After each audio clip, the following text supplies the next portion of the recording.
we have actually, we're coming up and we'll be having a council retreat in January where we'll be working on goals. And what I've kind of asked my staff to do is to develop a set of goals that we're looking to work forward to. So then we'll work over that couple of days establishing the goals and lining up what is kind of the charge for that year or what we're working on.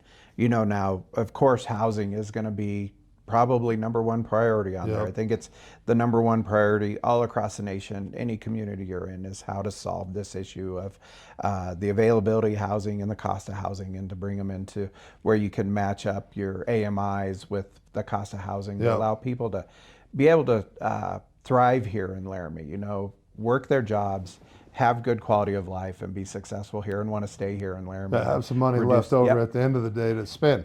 Reduce some of the transient nature that we see here, and try to keep some of these young students that graduate from the University of Wyoming, get them to stay here and have long careers and longevity and contribute to the vibrancy of this community is super important.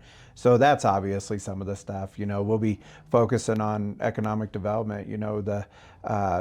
Our former city manager had kind of struck that deal down with Home Base and Ulta, and now Famous Footwear is landing in there. And what a fantastic change for this community, right? Just having some places. Some places, right? And so we're kind of a little bit lacking in commercial corridor now. And so we've got to start working on how to develop commercial corridor. And that's, Laramie Chamber Business Alliance, Brad Enzi and Josh Boudreau and the City of Laramie are going to work together to try to figure this out to make it the best for our community. I'm excited.